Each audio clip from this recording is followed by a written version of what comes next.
And talking about people or things you can't count on, the Chinese foreign minister is touring South Asia. He's traveling like a teenage backpacker, I have to say. No fixed itinerary, no announcements. He's popping up in random places. Today he was in Afghanistan, followed by India. Wang Yi was welcomed in Kabul by Taliban's foreign minister Amir Khan Muttaqi. Muttaqi was all smiles at the airport, and why wouldn't he be? He is welcoming a United Nations Security Council P5 nuclear power, the second largest economy in the world. It is exactly what the Taliban wanted, sort of like a tacit recognition. And frankly, you cannot expect anything more from China. Look at their own human rights record. They don't care about women's rights or religious freedoms.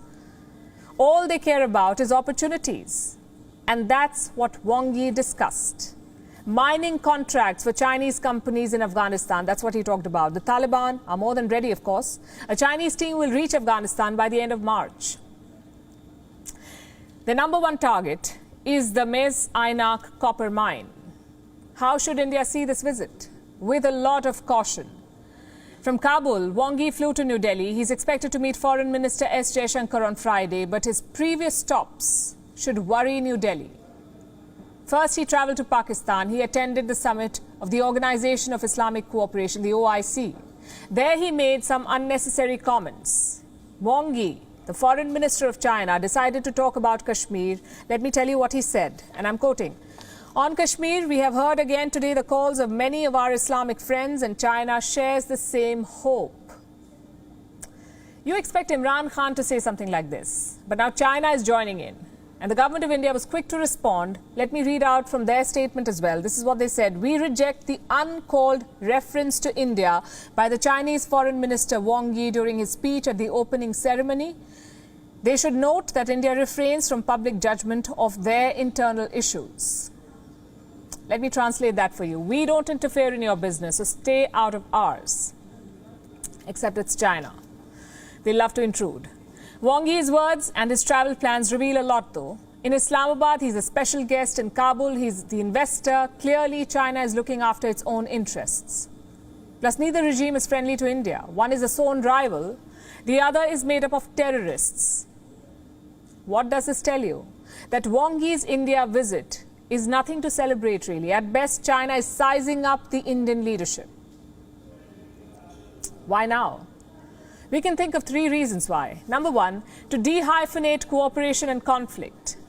50,000 Chinese soldiers are still camping in Ladakh. For India, that's priority number one. For China, it's an afterthought.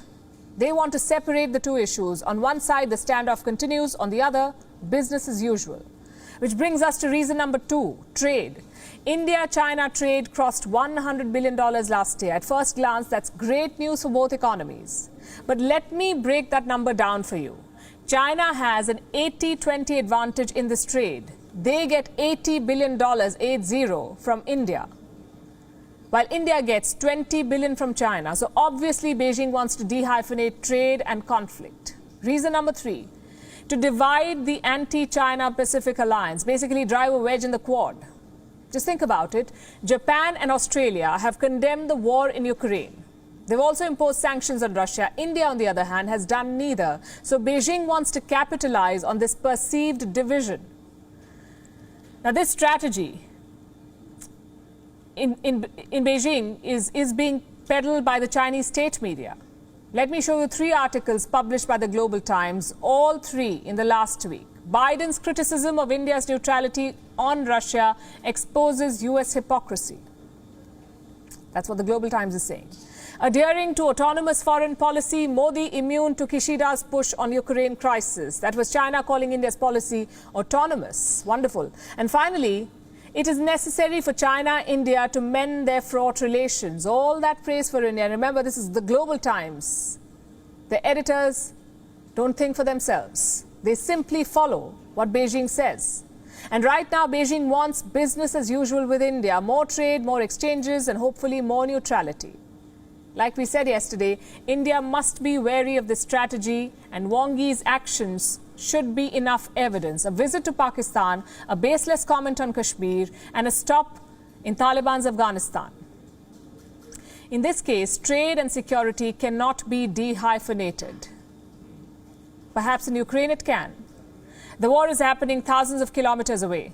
Plus, Russia is a long-time friend. China, though, is neither a friend nor is it far away. WION is now available in your country. Download the app now and get all the news on the move.